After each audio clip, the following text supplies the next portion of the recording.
Bonjour à tous et bienvenue pour un nouveau Top Retour. Et j'aimerais d'abord dire, avant de commencer, que je suis assez content de voir que vous faites des choix que je ne m'attends pas forcément à voir et que vous alternez entre les pires et les meilleurs de films que j'aime pas ou que j'aime. Et c'est très intéressant. C'est très intéressant de voir que ça alterne, ça crée un peu de diversité, c'est très sympathique. Et voilà, ça s'est joué à pas grand-chose avec un autre film. Voilà, c'était très serré, donc j'ai attendu un petit peu. D'habitude, je tourne ça assez en avance, mais là, j'ai attendu assez tardivement pour tourner cette vidéo parce que ça s'est vraiment pas joué à grand chose. Et donc, ouais, ça fait vraiment plaisir. Avant de démarrer ce top retour, j'aimerais revenir sur un tout petit truc que j'ai vu dans les demandes. Bon, je n'ai pas été très spécifique là-dessus, c'est tout à fait normal que ça se fasse, mais il y a des gens qui me demandent de revenir sur certaines séries que j'ai déjà traitées, comme la série Hercule ou la série La Bande à Dingo. Et je le ferai pas.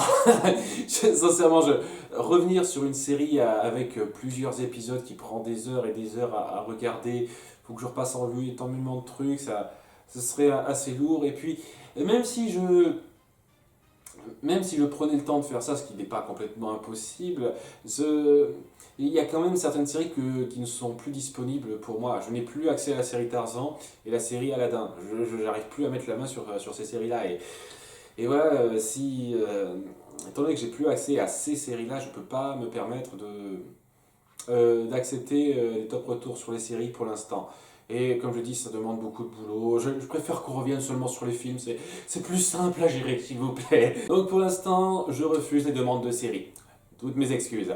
Quoi qu'il en soit, Peter Pan! Voilà, un des films de ma liste des pires films animés Disney Animation Studios. Je le pense toujours, hein, je trouve que ce film a mal vieilli sur pas mal de points. Beaucoup de stéréotypes raciaux et légèrement sexistes que je trouve pas géniaux, hein, vraiment pas. Hein, c'est limite insultant, c'est trop gamin le ton. Ça suit une sorte de manichéisme qui passe moyennement avec le cadre de l'histoire pour moi sur pas mal de points. Et il y a beaucoup de personnages que j'apprécie pas plus que ça. Peter Pan, le héros, je le trouve passable. Vraiment, il n'est pas dans cette liste, je vous le dis tout de suite. Il a des moments qui sont plutôt pas trop mal, mais pas mal de moments où il est un peu détestable. Et je veux dire, ouais, ça se contrebalance et ça en fait un personnage passable, mais sans plus. Et c'est pareil pour beaucoup d'autres personnages. Jean et Michel, je trouve tellement plat en soi. C'est des gamins très bateau, sans intérêt. Je ne vois même pas pourquoi on pourrait se souvenir de leur nom.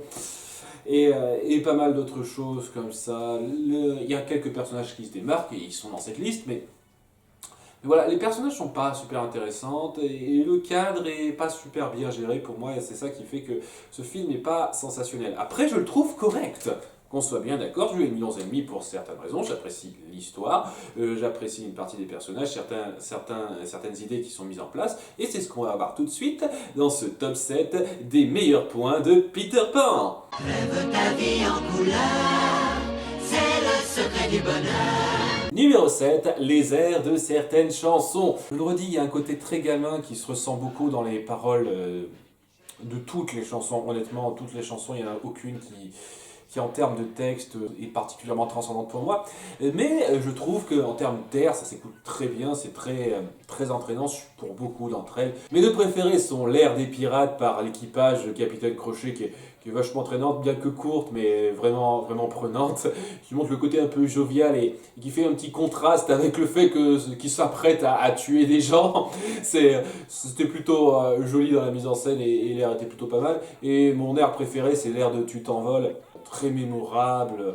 C'est pas pour rien qu'on s'en souvient encore de cette chanson-là. C'est un air iconique Disney, de la même façon que l'air Quand on prit la bonne étoile est un air iconique. Et donc, c'est tout à fait normal. Après, je trouve aussi que les paroles sont pas ultra recherchées en soi, mais vraiment en termes d'air, c'est vachement prenant. Et j'aime beaucoup écouter ces chansons-là parce que, faut dire ce qui est, il y a beaucoup de chansons, faut pas se leurrer, il y a beaucoup de chansons, on sait même pas ce que ça dit.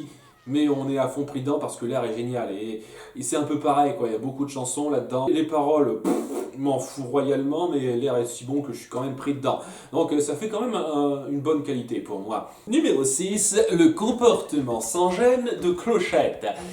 Je peux pas dire que j'apprécie Crochette en règle générale. Son côté garce revancharde n'en fait pas une super héroïne pour moi. Enfin, je sais pas, il y a peut-être des gens qui trouvent qu'elle est gentille et tout. Pour moi, c'est un petit peu trop une garce jalouse, sans intérêt à ce niveau-là. Mais ce que j'aime beaucoup là-dedans, c'est que ça lui permet certains moments très ouais, je suis une garce, et alors?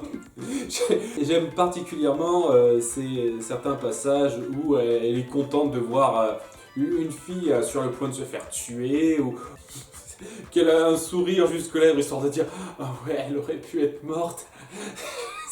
Ça crée de la bonne comédie, honnêtement, ça crée de la bonne comédie autour du personnage. Le problème, c'est qu'on est un peu censé la prendre pour une héroïne, donc c'est légèrement dommageable. Mais il n'empêche qu'elle a de très bonnes expressions, de très bonnes réactions qui en termes d'humour, passent très bien et ils me font rire à plusieurs moments. Donc je peux pas dire que c'est un mauvais point à ce niveau-là. Numéro 5, les parents de Wendy. J'aime beaucoup la dynamique entre ces deux-là, qui ont des personnalités très conflictuelles, un petit peu très contrastées en soi, qui passent super bien. J'aime beaucoup le père qui a tendance à s'énerver un peu pour en rien, à être très cynique, alors que la mère est une grande rêveuse.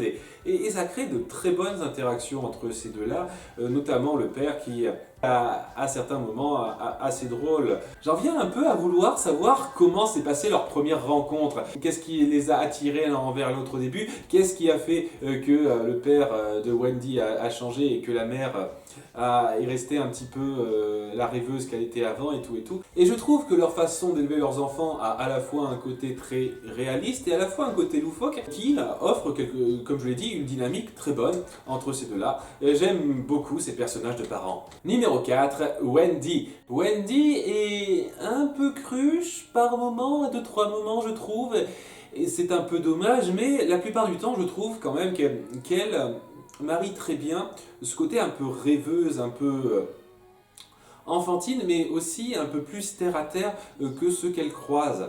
Toute l'histoire du film repose en partie sur l'évolution de Wendy, c'est-à-dire le fait qu'elle a envie de rester une enfant, mais qu'elle se dit quand même être une enfant toute sa vie, c'est pas forcément la meilleure voie à suivre, qu'elle finisse par comprendre ça au fur et à mesure de ses histoires avec Peter Pan et sa bande. Et j'apprécie beaucoup ces moments où elle réalise l'importance de grandir, que l'enfance n'est pas la voie parfaite à ne jamais quitter. J'aime bien l'évolution de son personnage, tout simplement, et son côté plus terre à terre par rapport à tous les autres personnages, et qui montre bien le début de sagesse, tout en restant un peu rêveuse sur les bords. Ça se voit un petit peu à certains discours, même à la fin. Et en toute honnêteté, s'il y a un truc que je peux reprocher, enfin que je peux ne pas reprocher à la suite, bon, il y a pas mal de trucs que je peux dire de bien sur la suite aussi, mais j'aime bien le fait qu'ils aient repris assez fidèlement ce personnage de Wendy qui grandit, mais tout en gardant un petit côté, il faut promettre à ses enfants du conte de fées, de l'imaginaire, etc. Et sincèrement, c'était un bon suivi du personnage de Wendy et c'est très bien appuyé par le fait qu'elle est, pour ma part, bien gérée dans ce film. Numéro 3, l'action! Oui, là ça va être assez rapide à résumer. L'action est très bonne la plupart du temps. Les combats à l'épée entre Peter Pan et le Capitaine Crochet qui amènent pas mal de chorégraphies intéressantes, de moments très vifs, très forts, qui passent super bien. Je ne suis pas particulièrement fan des combats qui n'impliquent pas Peter Pan, je vous le cache pas, mais voilà, s'il y a un truc que je peux lui dire de bien à Peter Pan, c'est que lorsqu'il se bat, ça amène de très bons moments. Ces combats à l'épée, tous ces passages où il vole, c'est très bon, sincèrement, c'est très bon et c'est parmi les passages les plus prenants du film, pour moi. Numéro 2, le Capitaine Crochet. Un très bon méchant pour moi. Bon, j'aurais un petit bémol, je le dis tout de suite comme ça c'est fait, autour du fait que ses interactions avec le crocodile sont un peu trop cartoonesques pour moi, par moments.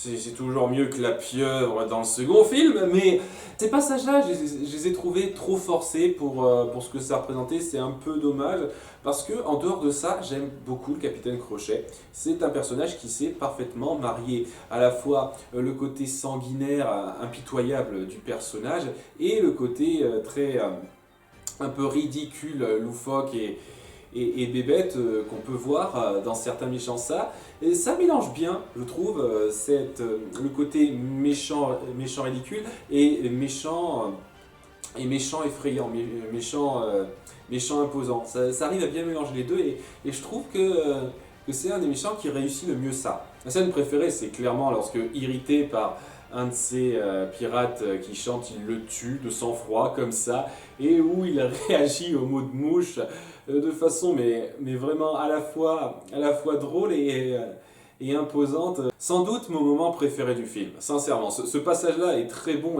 et appuie parfaitement tout le potentiel de méchant qu'a le Capitaine Crochet et je l'adore à ce moment-là. Mouche n'est pas dans cette liste, mais il faut bien savoir que Mouche, je le vois un petit peu comme un prolongement de Capitaine Crochet. En soi, Mouche, je le trouve pas super intéressant. Il est super intéressant quand il interagit avec le Capitaine Crochet. Donc c'est pour ça que il n'est pas dans cette liste Mouche, même si je le déteste pas, je le trouve pas mauvais en soi, mais c'est juste que pour moi, il est bon parce que il complète le Capitaine Crochet, tout simplement. Les interactions entre deux sont très très bonnes, très drôles et amènent des moments très sympathique. C'est pour ça que je compte dans cette place numéro 2 aussi, c'est Crochet qui est représenté par tout ça et qui, pour moi, un des meilleurs méchants Disney qu'on a fait. J'aime beaucoup le personnage de Crochet.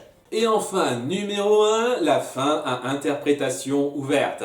J'en ai déjà parlé dans ma critique et je le pense sincèrement, j'aime beaucoup la dernière note de fin où on laisse planer le doute sur le fait que est-ce que ça s'est vraiment passé ou pas? Est-ce qu'au final tout ceci n'a été qu'un rêve de Wendy ou bien ils sont vraiment allés dans un pays imaginaire? C'était très bon ça parce que on pouvait voir vraiment tout ce passage comme une espèce de passage l'âge adulte pour Wendy, une acceptation, un voyage initiatique d'acceptation qu'elle se fait elle-même dans sa tête, qui peut être très intéressant là-dessus. Je ne sais pas du tout comment c'est dans le livre, je ne sais pas si dans le livre ils font en sorte que c'est évident, le pays imaginaire existe ou pas, mais j'ai beaucoup aimé cette touche-là à la fin. D'ailleurs, j'avais laissé un petit doute par rapport aux commentaires du père à la fin, et on m'a repris là-dessus, et j'ai trouvé que c'était très intéressant, donc j'en fais pas.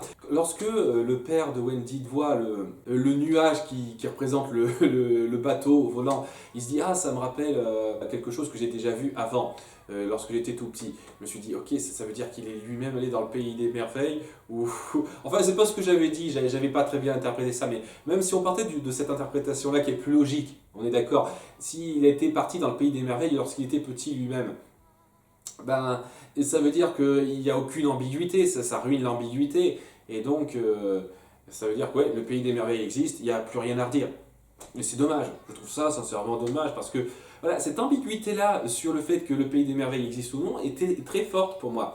Mais il y a quelqu'un qui a donné une explication à ça que j'ai trouvé très bonne et qui fait qu'au final j'apprécie d'autant plus cette fin à interprétation ouverte, c'est parce que maintenant elle tient plus la route avec ça. C'est que, en fait, le principe ce serait que le père de Wendy s'est vu raconter les mêmes histoires que Wendy plus tôt. Et donc, il aurait rêvé de ces histoires-là et donc du bateau volant.